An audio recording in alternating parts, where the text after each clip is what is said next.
ونرسل العطر من روض الهدى الزاهي ويشرق السلم أنوارا. الحمد لله وكفى وسلام على عباده الذين اصطفى.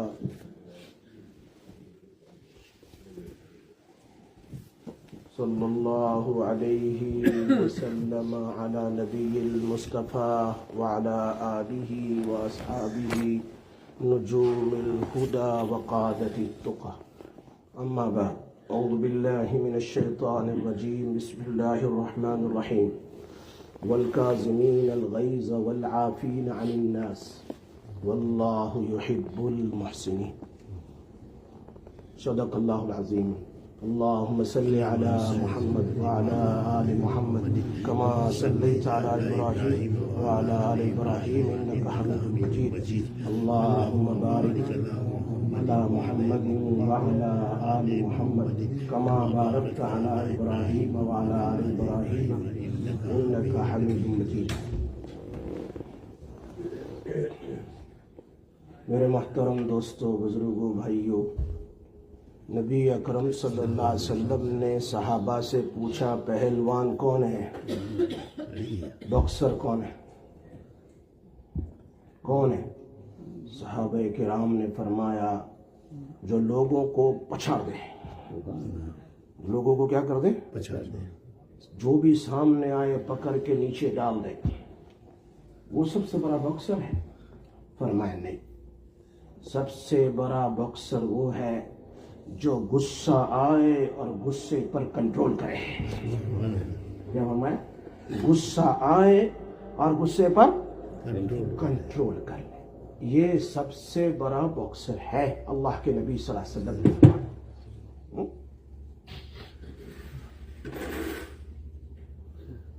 گاڑی کو تیز چلانا یہ کوئی مہارت نہیں، گاڑی کو کنٹرول میں رکھ کے چلانا یہ مہارت ہے. غصہ تو ایک معمولی چیز ہے، انسان کو آتا ہے. غصہ نہیں آئے گا شیر کو تو لوگ پھاڑ کھائیں گے اس کو بھی. غصہ آتا ہے، لیکن اچھا انسان وہ ہے جو غصہ آنے کے بعد کنٹرول کرے. آپ سے باہر نہ ہو جائیں کہ مفتی صاحب میں نے غصے میں بیوی کو 3 طلاق دے دی، اب کیا ہوگا؟ ختم. غصے میں دے دی، لوگ غصے ہی میں تو طلاق دیتے ہیں، ہنستے ہوئے تو میری بیوی تجھے طلاق ہے، ایسا تو نہ کہتے ہیں. کبھی دیکھا ایسا ہنستے ہوئے؟ غصے ہی تو کہتے ہیں. غصے کو کنٹرول کرنا سیکھو. اسلام کے شروع میں جبرائیل علیہ السلام نے مدینہ منورہ میں پوچھا مل ایمان. بہت زور سے کیا بات ہے؟ مل ایمان، ایمان کیا ہے؟ زور سے پوچھا. مل ایمان، ایمان کیا ہے؟ اللہ کے نبی صلی اللہ علیہ وسلم ان تؤمن باللہ وملائکتہ وکتبہ ورسلہ والیوم الآخر والقدر خیرہ وشرہ من اللہ تعالی والبعث بعد الموت. ایمان لاؤ اللہ پر، رسولوں پر، کتابوں پر، فرشتوں پر، جنت پر، جہنم پر، تقدیر پر، یہ ایمان ہے. لیکن جب آخری ایام تھا نبی اکرم صلی اللہ علیہ وسلم کا اور عمرو بن العاص رضی اللہ عنہ نے سوال کیا مل ایمان یا رسول اللہ، ایمان کیا ہے؟ فرمایا الصبر والسماع، صبر کرو معاف کرو. انہوں نے فرق کیا فرمایا؟ جاتے ہوئے کیا کہہ رہے ہیں؟ صبر کرنا اور معاف کرتے رہنا، معاف کرتے رہنا. اللہ کے نبی صلی اللہ علیہ وسلم کی زندگی ہمارے سامنے ہے. کیسا صبر، کیسی معافی. چلو یہ تو سمجھ میں آئے کہ انسان اپنے لیے تو معاف کر دیتا ہے، لیکن اپنے بچوں پر کسی نے ظلم کیا ہے وہ کبھی معاف نہیں کرتا. بخاری شریف کی روایت عجیب ہے. نبی صلی اللہ علیہ وسلم کی بڑی بیٹی زینب رضی اللہ تعالی عنہا، ان کی شادی ہو چکی تھی مکہ مکرمہ میں. جب اللہ کے نبی صلی اللہ علیہ وسلم نے ہجرت کا ارادہ کیا، ہجرت کر لیا صحابہ کرام نے، تو بیٹی نے بھی سوچا میں بھی ہجرت کر لوں، میرے ابا کے پاس مدینہ منورہ چلی جاؤں، ماں باپ کے پاس اللہ کے لیے ہجرت کر شروع کی. مکہ والوں کو پتا چلا اس میں ابو سفیان اس وقت مسلمان نہیں تھے، ان کا ہاتھ زیادہ تھا. بڑے بڑے سرگنوں نے حضرت زینب کے کزن کو حبار ابن الاسود کو کہا ہم تمہیں پیسے دیتے ہیں. کبھی خوشی بھی اپنوں سے ہوتی ہے، کبھی غم بھی اپنوں سے ہوتا ہے. کبھی خوشی بھی اپنوں سے ہوتی ہے، کبھی تکلیف بھی اپنوں سے ہوتی ہے. یاد رکھو یہ.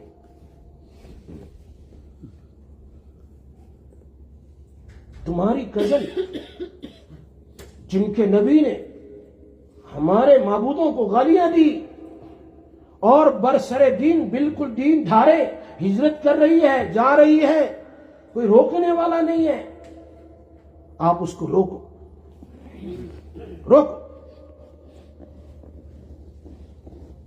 غور سے بات سنو. معاف کرنا کیسا ہے.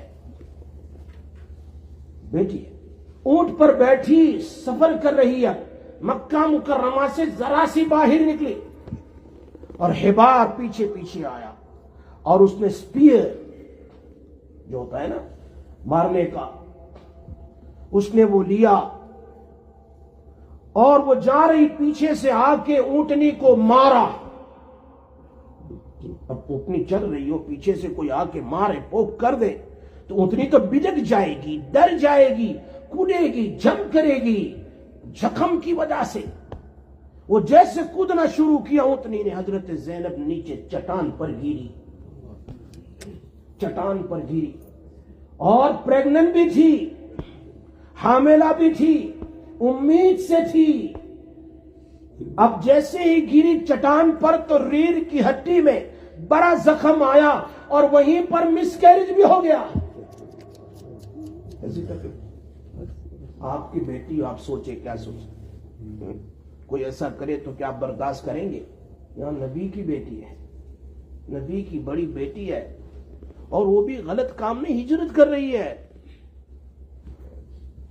جس ہجرت سے سارے گناہ معاف ہو جاتے ہیں. ہجرت کر رہی، کتنی تکلیف ہوتی ہوگی اس وقت. کوئی مدد کرنے والا نہیں، کوئی نہیں. بچہ نکلے، پریگننسی مسکیریج ہو جائے تو کتنی تکلیف ہوتی ہے. اوپر سے چوٹ آئی ہو، ریڑھ کی ہڈی میں زخم، کتنی تکلیف ہوئی. بیچاری آہستہ آہستہ. ابو سفیان نے کہا آپ ایسا کرو، ابھی ہجرت نہ کرو، don't migrate now, go back to your house. کبھی رات میں پھر چپکے سے چلی جانا. ہم کہیں گے مکہ والے کو کہ ہم نے تو روکا تھا، چپکے سے چلی گئی.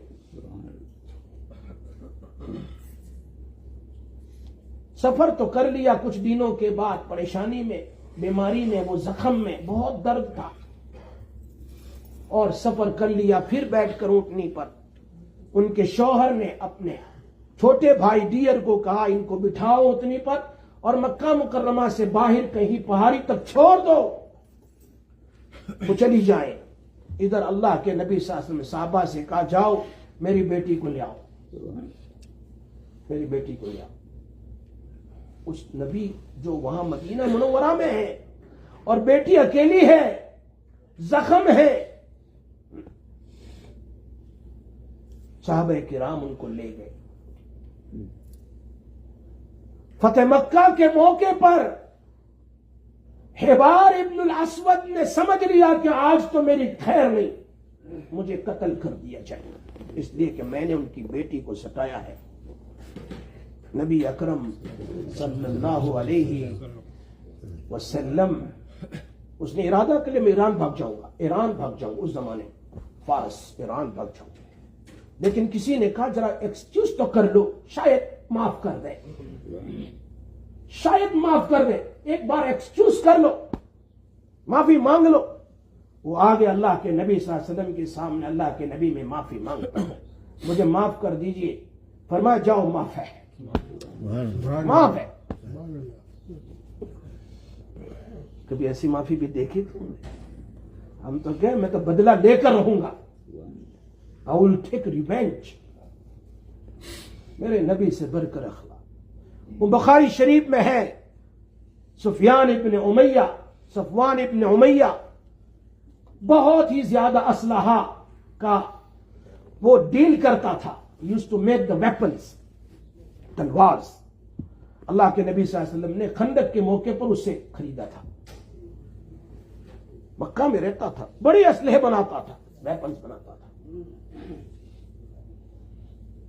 اس نے عمیر ابن وہب کو بلایا, اس نے ایک تلوار لی صفوان بن امیہ نے, اور اس کو پوائزن میں اس کو برابر سے اس کو ویٹ کر لیا, تر کر لیا, اور اس کو کہا عمیر کیا کر رہے ہو, کیسے, کیا خبر ہے؟ کہا آج کل پیسے نہیں ہے, ایسے بیٹھا ہوا بس. کہا میں گارنٹی دیتا ہوں, میں اور تم یہاں دو ہی آدمی ہیں, گارنٹی دیتا ہوں پوری زندگی اگر تو مر گیا یا تو زندہ واپس آ گیا, تیری فیملی کی پوری سپینڈنگ میں دوں گا, کھانا پینا خرچہ سب میں دوں گا, ایک شرط پر, یہ تلوار ہے پوائزن میں نے رکھی. بخاری یعنی کبھی سنا رہا ہوں, ابھی کچھ دن پہلے ہی گزری. کہا اس کو جا کر اگر ذرا سا لگ جائے تو آدمی مر جائے. کہا جاؤ اس کو لے کر. کہاں جانا ہے؟ کہا مدینہ منورہ, نبی اکرم صلی اللہ علیہ وسلم کو نعوذ باللہ ان کو شہید کر کے آ جاؤ. تلوار لی, تلوار, سفر چالو ہے, تلوار لے کر آ رہا ہے, ادھر فیملی کو بھی خرچہ مل رہا ہے. اس زمانے میں مدینہ منورہ سے اتنی پر آنا مکہ مکرمہ سے مدینہ ٹائم لگتا تھا. ابھی تو ماشاءاللہ بہت آسان ہو گیا, ٹرین سے چلے جاؤ 2.5 گھنٹے میں پہنچ جائیں گے. گاڑی سے اس زمانے میں جاتے تھے 6-7 گھنٹے لگتے تھے. ابھی تو ٹرین میں 2.5 گھنٹے میں مدینہ منورہ سے مکہ, مکہ منورہ سے مدینہ. 10 عمرے لوگ کرتے ہیں, ادھر گئے پھر ادھر گئے, ادھر گئے پھر ادھر گئے, ادھر گئے پھر ادھر گئے, 100 ریال میں جانا اور آنا. ایک عمرہ کیا, پھر واپس مکہ کے, پھر واپس آ گئے, پھر گئے.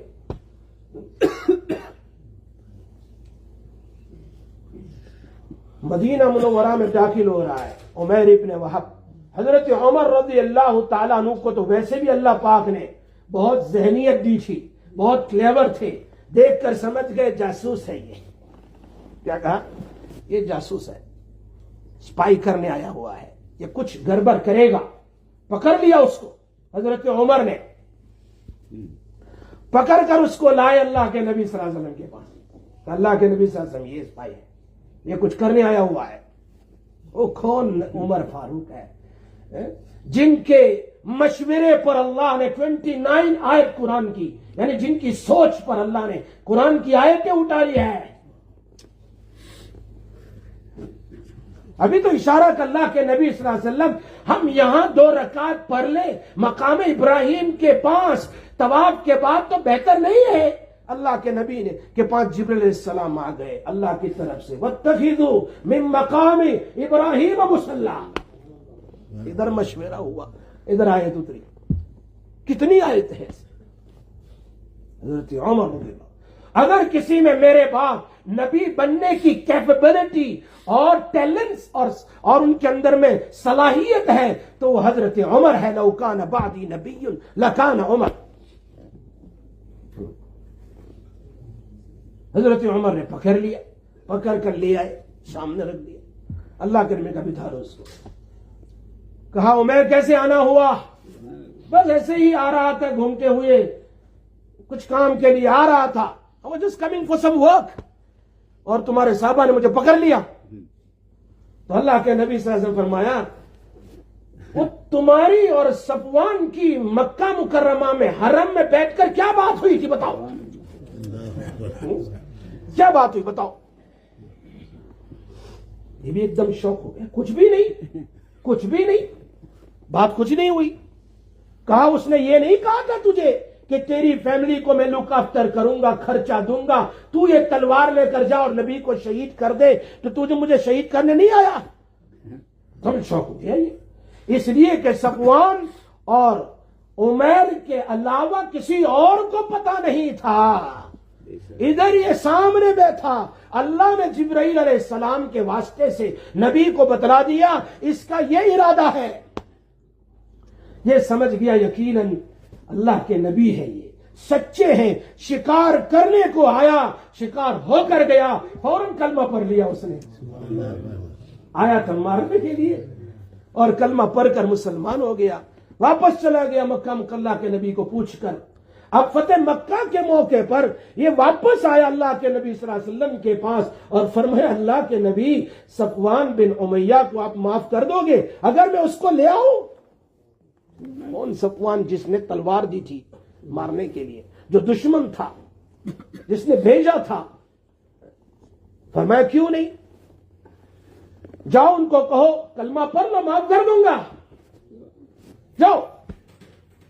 یہ عمیر وہاں پہنچا تو صفوان تو نکل چکا تھا یمن جانے کے لیے، جلدی جلدی اونٹنی پر بیٹھ کر پیچھا کیا کہ اللہ کے نبی آپ کو مار، لیکن کیا کہہ رہا تھا عمیر، اگر وہ مجھے پوچھے کیا معلوم، کوئی آپ کی کوئی نشانی تو مجھے دو کہ میں اس کو بتاؤں، دیکھو اللہ کے نبی نے کہا ہے مجھے یہ نشانی ہے، کہا یہ میرا امامہ لے جا، کیا فرمایا یہ میرا ٹیبل لے جا اور ان کو کہنا نبی نے کہا معاف کر دیں گے، آجا کلمہ پڑھ لے۔ ان کو لے آئے، کہا اللہ کے نبی معاف کریں گے؟ ہاں معاف کر۔ آیا فرمایا مسلمان ہو جا، فرمایا 4 مہینے 2 مہینے دے دو پھر مسلمان ہوتا ہوں۔ کتنے مہینے مانگے بھائی؟ 2 مہینے مانگے، فرمایا 2 نہیں 4 مہینے۔ کیا فرمایا؟ دیکھو مارنا چاہتے تو مار 2 نہیں 4 مہینے، تم ٹائم لو، ٹائم لے کر مجھے بتاؤ۔ وہ 4 مہینے تو دور کی بات ہے، نبی اکرم صلی اللہ علیہ وسلم کے اخلاق کو دیکھا، 1 مہینے 3 ہفتے 4 ہفتے میں مسلمان ہو گیا۔ معاف کرنا سیکھو، معاف کرنا سیکھو۔ ہاں چھوٹی باتوں پر کسی کو بدنام کرنا، کسی کے لیے غلط پروپیگنڈے کرنا، واٹس ایپ پر میسیجز پر یا کسی طرح بھی کسی کی لڑکی کو بدنام، کسی کے لڑکی کو بدنام، کسی کے ماں باپ کو بدنام، کسی کی بیوی کو بدنام، کسی کے شوہر کو بدنام، چھوٹی معاف کرنا سیکھو۔ آج میں یاد رکھو میری ایک بات ہمیشہ دل میں لے کر جاؤ، جو آدمی کسی کا عیب کھولتا ہے جو اس کے اندر میں نہیں ہے، خدا پاک کی قسم، اللہ کے نبی فرماتے ہیں، اللہ نے قسم کھا کر کہا وہ اگر گھر میں چھپا ہوا ہو پھر بھی میں اس کے عیب کو ظاہر کروں گا، چھوڑوں گا نہیں۔ معاف کرنا سیکھو۔ کہاں وہ ان تؤمن باللہ اور کہاں صبر و سماح، صبر کرو معاف کرو۔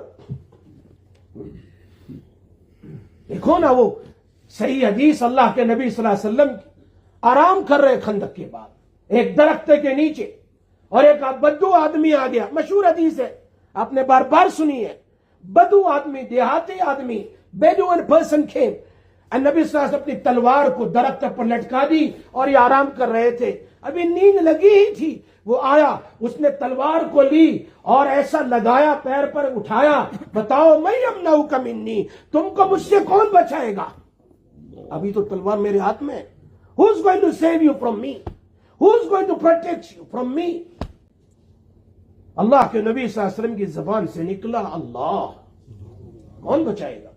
اللہ۔ ہاں اللہ ہی بچاتا، اللہ ہی بچاتا، یاد رکھو۔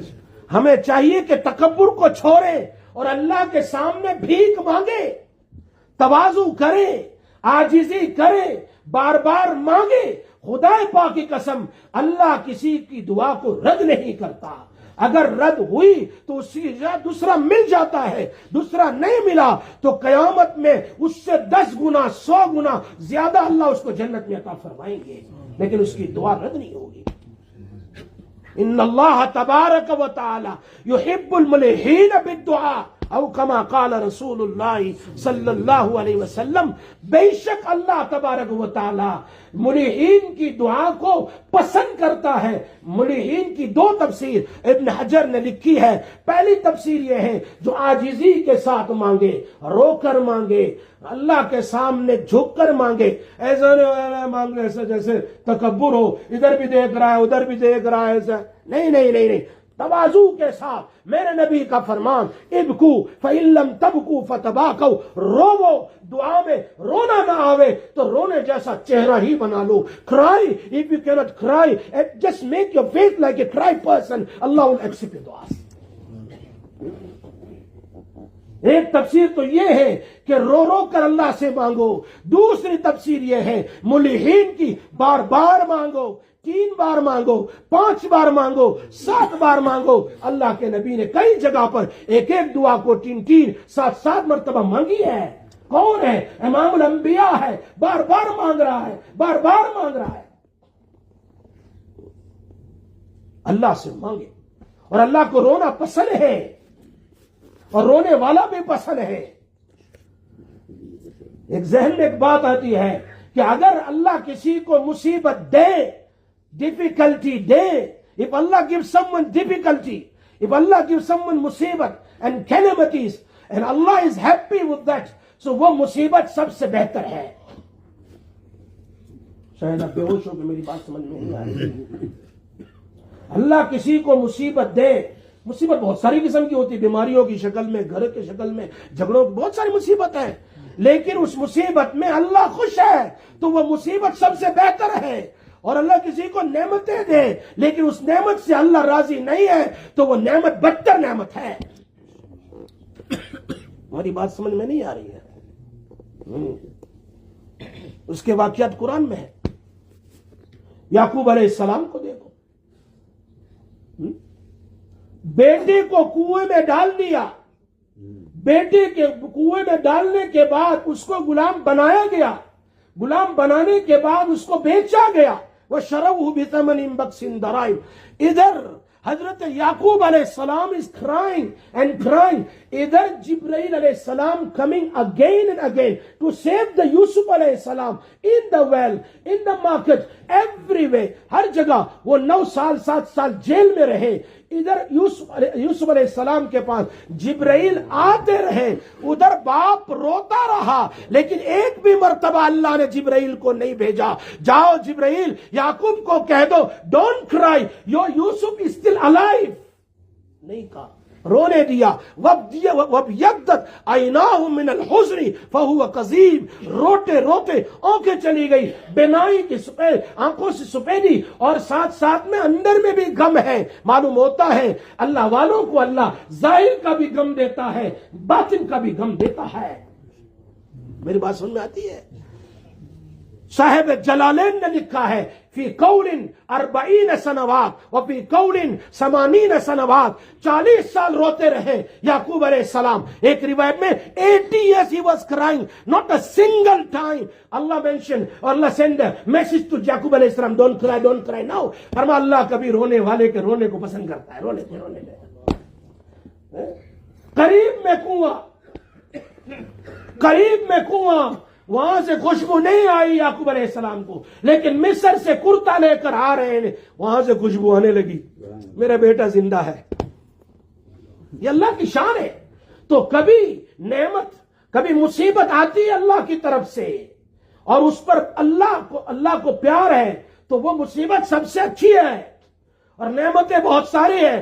آپ نے فرعون کو دیکھا، آپ نے قارون کو دیکھا، بڑے بڑے مالداروں کو دیکھا جس کا ذکر قرآن میں ہے۔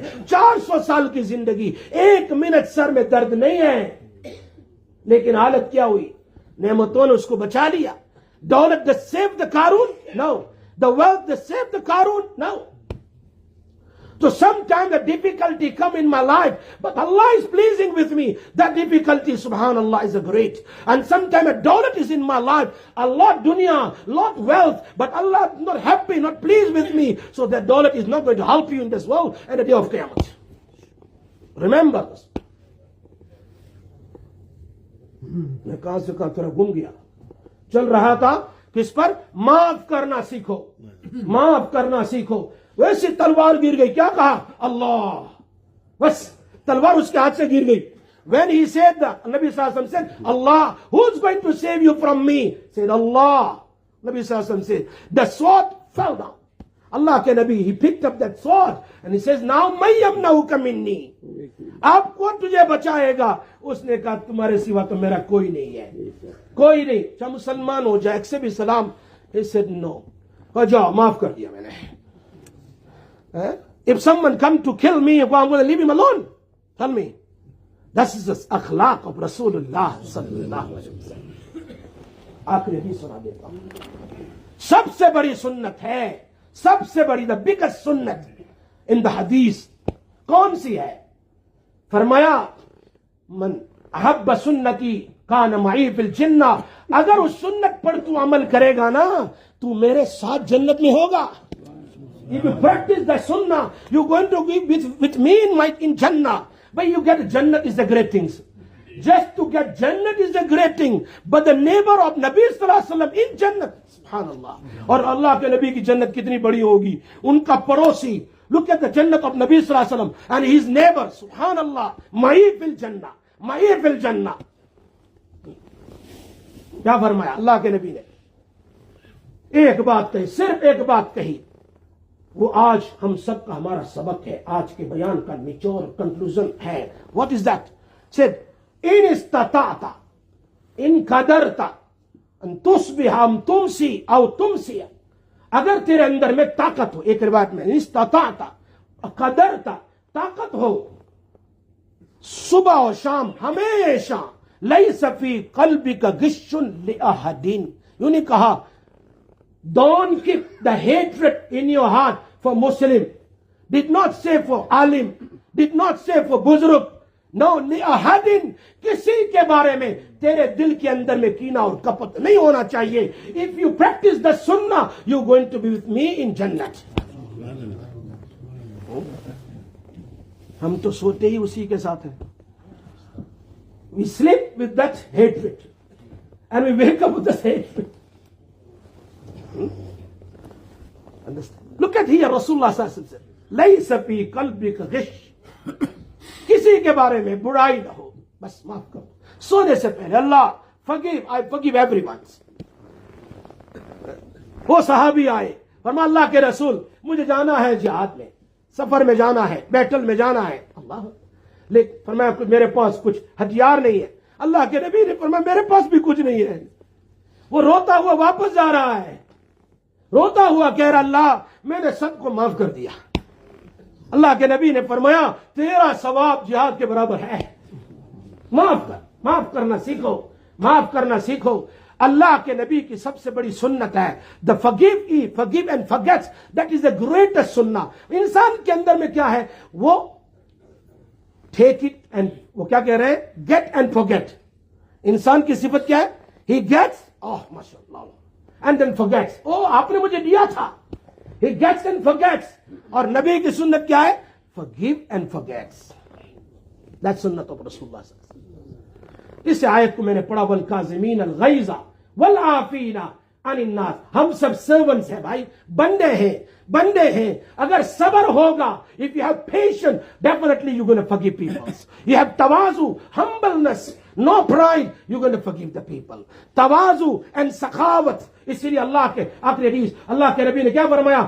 اللہ فرما رہے ہیں وعزتی، اللہ نے 8 جنت بنائی، 7 جنت اللہ نے کن فیکون. the 7th جنت he made with the کن فیکون. but جنت الفردوس اپنے ہاتھ سے بنائی. he made the جنت الفردوس with his hand. and کیا فرمایا؟ وعزتی وجلالی، اے جنت الفردوس my عزت کی قسم، my respect and dignity کی قسم، the بخیل and the miser will never enter in you. تو اور یہ بات یاد رکھو، بخیل ہو اور عبادت کرتا ہو تو شیطان کہتا ہے don't worry about him.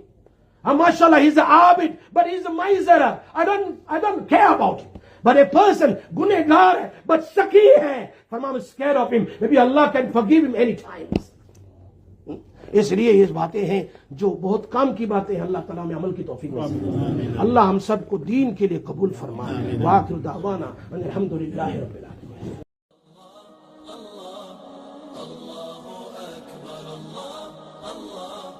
الله أكبر. لا